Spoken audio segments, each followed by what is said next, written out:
Hello, friends. Welcome to the second episode of America and the Signs of the Times. A lot of discussion about the book of Revelation and the end times is fascinating, interesting, and creates a lot of debate between opposing points of view. But we are almost never told that Revelation is a message from God telling us to prepare. And when people do tell us to get ready, it's usually in the form of worthless one-liners meant to arouse emotions, which do us no good. It's never explained how we are to prepare. This podcast is different. I'm going to show you how the events of the seals and the fate of Babylon the Great are tied together, but what is of much greater importance, I will tell you how Jesus tells you to prepare today for what is soon to come.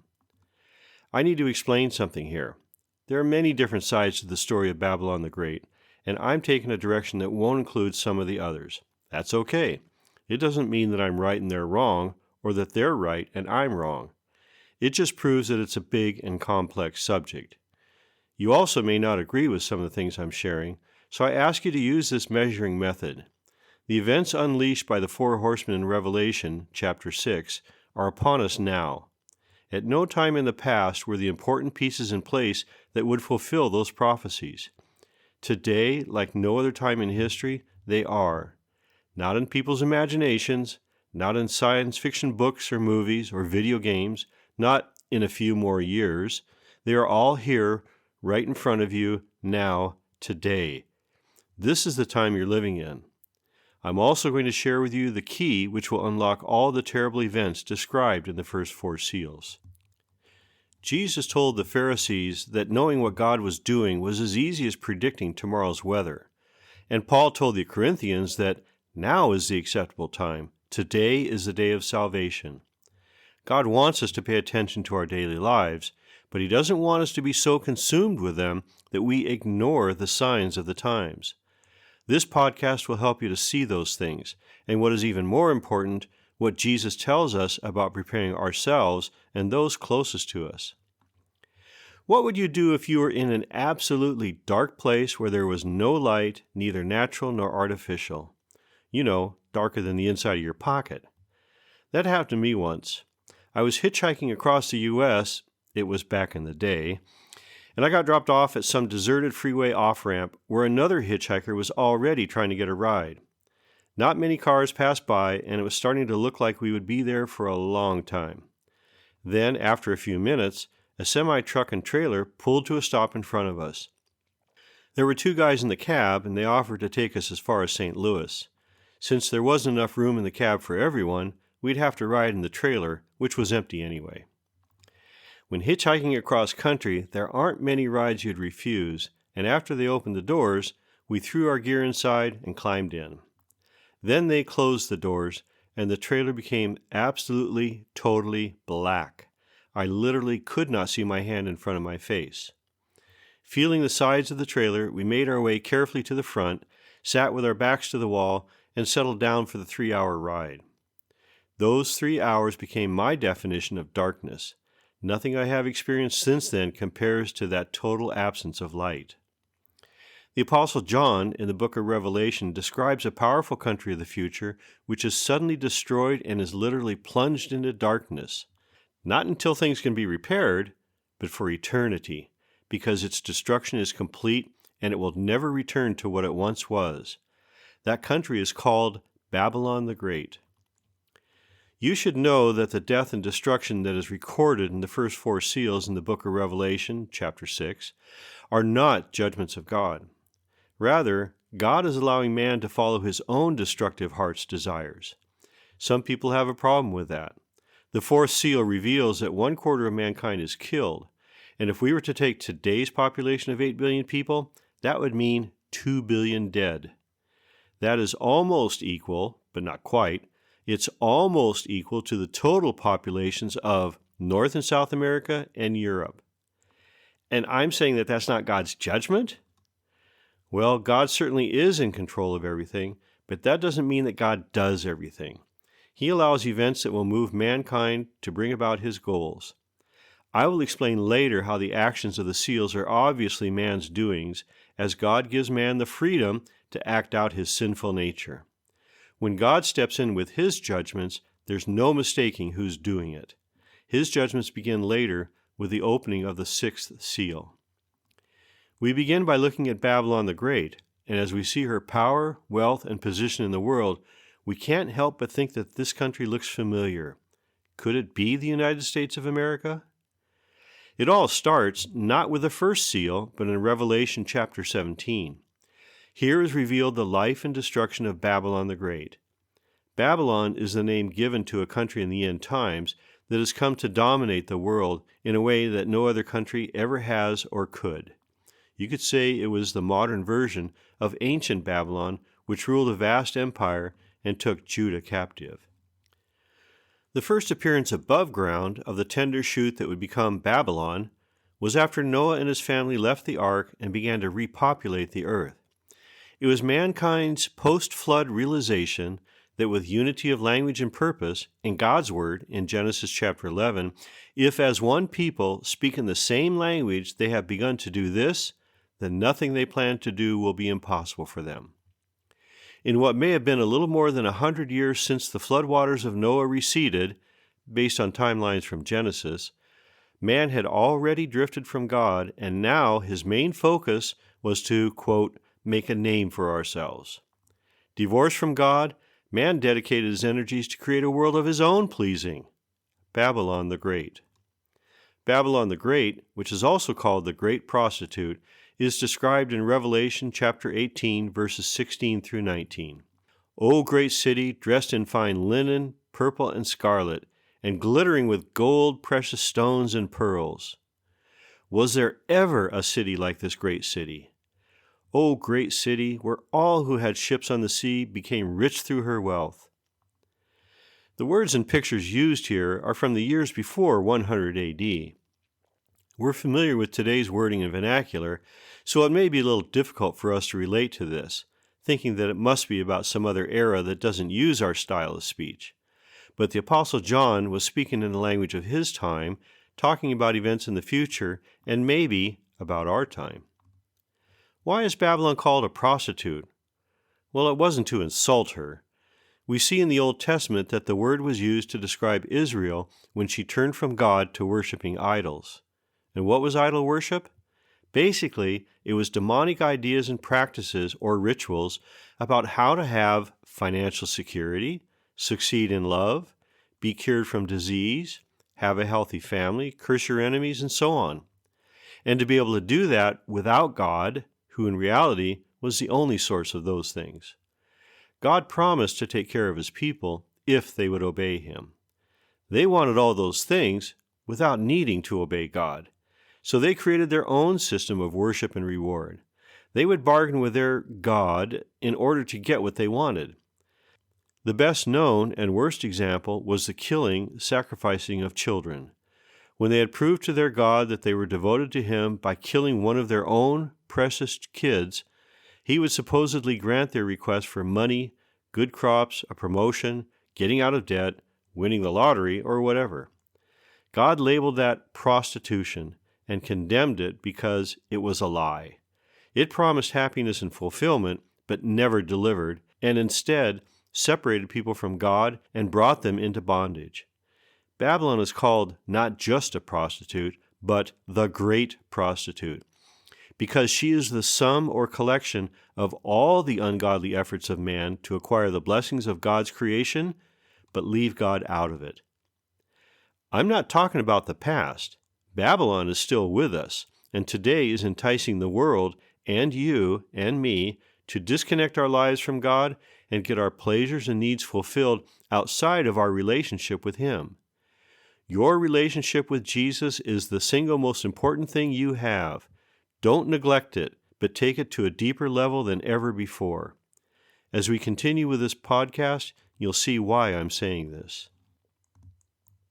We begin to see the extent of Babylon's influence in the world when we read in Revelation chapter 17 and verse 1, "Come, I will show you, the great prostitute who sits on many waters." Then verse 15, "The waters you saw where the prostitute sits are peoples, multitudes, nations, and languages." Her reach is truly worldwide, including many different nations and peoples. This is an incredibly wealthy country, And chapter 18, verses 12 through 13, lists the cargoes that Babylon both bought and sold all around the world. Gold, silver, and wood, articles made of ivory, bronze, iron, and marble, spices, wine, cattle, wheat, carriages, and so on. While not identifying the items you might buy today at Walmart, Target, or wherever you shop, the list reveals general categories that certainly cover the entire industry and trade of mankind. But we see something else. Material goods aren't the only things that Babylon deals with. Revelation 18:13 includes trade in the bodies and souls of men. Over the brilliance of Babylon's prosperity and wealth, a dark shadow falls, showing that things aren't as wonderful as they appear. The bodies of men can mean anything from abortion and sexual slavery to organ harvesting. The souls of men points to the stealing of men's souls to serve a darker, evil purpose. Society has become filled with ungodly philosophies that give people permission to live the works of the flesh listed in Galatians 5, verses 19 through 21. The rod of Babylon, hidden from sight, goes deeper than the material and includes the unseen spiritual realm. Revelations 18:2 tells us, with a mighty voice he, the angel, shouted, "Fallen, fallen is Babylon the Great. She has become a home for demons and a haunt for every evil spirit, a haunt for every unclean and detestable bird. For all the nations have drunk the maddening wine of her adulteries. The kings of the earth committed adultery with her, and the merchants of the earth grew rich from her excessive luxuries." It says she has become a home. This indicates that the nation wasn't always like this, but its descent into darkness was gradual. Great nations like Babylon don't start out great. Their beginnings are often propelled by the idealism of their founders and with energy and wisdom. Either through conquest or assimilation, they grow, and as they become larger, stronger, and more successful, they prosper. Every man-made society, once it has reached the pinnacle of success, has become decadent, self-absorbed, and immoral. This has happened to Babylon. But it gets worse. Revelation 17:6 shows the prostitute of Babylon is seated on the beast, and the Apostle John reports, "I saw that the woman was drunk with the blood of the saints, the blood of those who bore testimony to Jesus." We see that the events of this period are not simply politically or economically driven. Babylon has become the place where every sinful lust and desire of mankind can be freely practiced. There is one group of citizens who stand in the way of all this, those who follow Jesus. Revelation 18:24 continues, "In her was found the blood of prophets and the saints and of all who have been killed on the earth." Now wait a minute. If we're talking about Babylon during a specific time in history, the end times, then how does this claim, which seems to include all of creation, apply? To help us understand this, we can look at Peter's speech on the day of Pentecost. He quotes the prophet Joel, who spoke of the last days. What the apostles and people of Jerusalem were seeing was a partial fulfillment of that prophecy. What may have been understood to apply to that time was instead a word that covered the entire span of the end times. When Revelation tells us that she was drunk with the blood of saints, that doesn't mean just the end-time saints, but that the spirit of Babylon was drunk with the blood of the saints from all of history. We're talking about the blood of the apostles, the early church, the Christian martyrs, and the righteous of Israel like Isaiah, King David, Samuel, the missionaries who died on the beaches of Korea, and the churches that came from their sacrifice, Christians and followers of God from every nation, from every era and time. Babylon has killed them all. And in Revelation 17:15, it says, "The waters that you saw were peoples, multitudes, nations, and languages." This means those groups from all of creation, not just today's nations and languages. So we can see that the descriptions of Babylon and her influence have two applications that are both true at the same time. 1. She is the power of man's spirit in rebellion and moving away from God throughout all of history. And 2, a specific country in the end times that is the ultimate, final expression of the spirit of Babylon. All of what Babylon is and has achieved since man's first rebellion against God has been poured into this country, which makes it the most powerful and successful country the world, both ancient and modern, has ever seen. This might be a little tough for you to grasp, but let me reassure you, this is not some fairy tale. So instead of the blessings, provisions, and security of following God's laws, Babylon has amassed her own riches without God, so that she can boast in chapter 18, verse 7, "I sit as a queen, I am not a widow, and I will never mourn." She sees herself as a queen, and this agrees with another statement, "The woman you saw is the great city that rules over the kings of the earth." That's interesting. She's a queen, and she rules with authority and power. We know the ways of the world. No one likes to be ruled over, especially by foreigners. Based on what we have learned about Babylon, her rule dominates the rest of the world in economics, trade, and culture. When Revelation 18:19 says, "Where all who had ships on the sea became rich through her wealth," something is missing. No one else has prospered, only Babylon and those who do business at her shores. Because she is so rich and powerful, she can dictate the terms of business in her dealings with others and has become wealthy at their expense. And so, resentment, envy, and hate grow and consume the rest of the world, over which the prostitute Babylon has had virtual control. The queen doesn't see this hatred building. She's self-deceived. She says, "I sit as a queen. I will never mourn." So even though the richest, most powerful, and successful country in the history of the world is confident that all is well, it doesn't see what's really going on behind the scenes. Now, the devil isn't happy about this. So understand, Babylon is ungodly and is giving mankind what it wants of material pleasures, comfort, and success. At the same time, it's eliminating the voice of godly morals in the world, the Christians. You would think that Satan would be happy with this. He's not. It's the nature of Satan to be jealous and acquisitive. He wants it all for himself. Babylon is man's ultimate effort to control his own world. He's taking God's creation, applying some godly principles, and at the same time using the devil and his methods to feed his lusts and ego. The devil is jealous of Babylon's success and the dependence of the world on her, so he plots her overthrow. This will be a totally unexpected and shocking turn of events that will take the world by surprise. The Apostle Paul speaks to the Thessalonians in 1 Thessalonians 5, 1-3, warning them about the return of Jesus, but the same warning could apply to unsuspecting Babylon.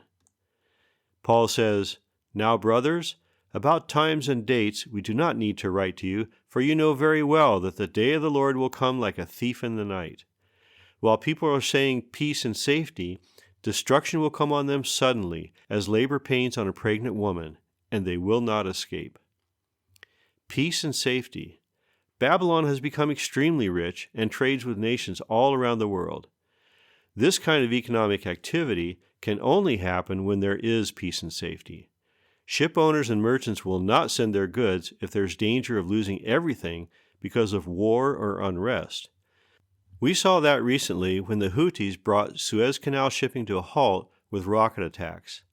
This prevented thousands of ships from using that shortcut from Asia to Europe, forcing them to make the much longer and costlier trip around the bottom of Africa. Babylon is not only rich, but militarily powerful, and will have the ability to stop aggressors like the Houthis. So the world will be at peace, except for the undercurrents of destruction planned by the beast and the nations who support him. Again, the motivation is the jealousy and resentment that every nation feels because of the success and lordship that Babylon exercises over them. Now we get to the beast and the 10 kings, Revelation chapter 17. Here we have Bible symbolism that is explained to us. The beast, who is Satan's agent, will attack Babylon with the help of 10 horns, which we are told are 10 kings. This might mean that there are 10 countries with borders and armies that will ally themselves with the beast, but it also may include a few rich, powerful, and influential people. It's also possible that while the 10 kings are allies of the beast, They may not all take an active part in the attack, but may withhold supplying Babylon with help. The alliance will include militarily powerful nations, but also others which are smaller and less important on the world stage. In Revelation 17:11, the beast is also called a king, but he's not like the others because he once was, now is not, and yet will come again. Theories abound about the identity of the beast because Revelation gives descriptions in what seem to be different time frames and events.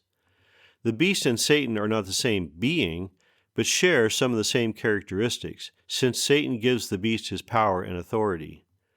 The beast is necessary to Satan's plans because the beast is a demon that can live in a human.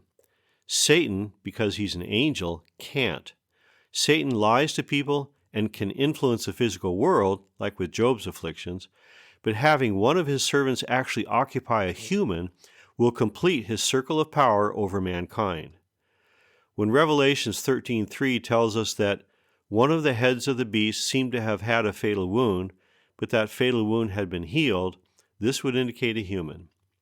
The beast, however, does not possess and control just one man, but is a spirit that has inhabited many men, and he has changed addresses throughout history as one host after another dies. Adolf Hitler, who mesmerized the crowds he spoke to, would be one example. One of the beast's main jobs will be to eliminate God's people, and he uses war and persecution as well as dilution of Scripture and the knowledge of Jesus to do that.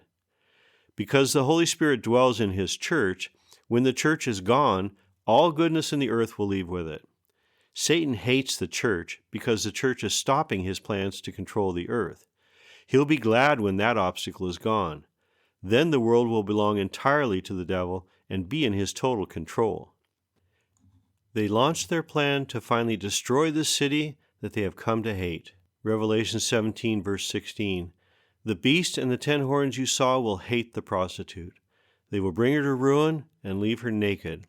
They will eat her flesh and burn her with fire. The Bible makes the point that this destruction is sudden and quick. We read in Revelation chapter 17, verse 10, terrified at her torment, they will stand far off and cry, O great city, O Babylon, city of power, in 1 hour your doom has come. In verses 15 through 17, they will weep and mourn and cry out, in 1 hour such great wealth has been brought to ruin. And again in verse 19, O great city, where all who had ships on the sea became rich through her wealth, in 1 hour she has been brought to ruin. The destruction of Babylon, a powerful and wealthy country, is complete. From border to border, there is virtually nothing left. Verses 21 through 23, with such violence the great city of Babylon will be thrown down, never to be found again. Although hyperbole is sometimes used in the Bible, and often with prophecy, this description of devastation is repeated so that the point won't be misunderstood. Complete destruction. Then follows a partial list of the daily activities of a society that disappear in 1 hour. Musicians and their music, or everything that entertains and gives pleasure. Tradesmen, workers, and contractors, every job, business, or occupation of a country that builds the cities, highways, and brings prosperity. In short, everything. Revelations 18:23 states that even lights or light sources will be forever extinguished. An entire country with a kind of hustle and bustle that keeps all of us busy every day is wiped out. It is returned to the Stone Age. When the Bible repeats certain points, it's for emphasis so that the reader won't skim over and discount what is being said. When it reads in 1 hour, it means literally in 1 hour. In 1 hour, this nation that ruled the economies and morals of the world will cease to exist. In the book of Daniel, chapter 5, we read that King Belshazzar of Babylon was giving a great feast when out of nowhere a hand appeared and began writing on a wall.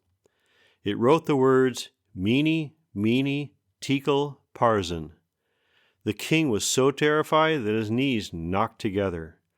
Only Daniel understood that this message was from God, and he translated it for the king and his guests. God has numbered the days of your reign and brought them to an end. You have been weighed in the scales and found wanting. Your kingdom is divided and given to the Medes and the Persians. Then the narrative tells us the king Belshazzar was killed that night, and his enemies conquered his kingdom. Babylon was overthrown in one night.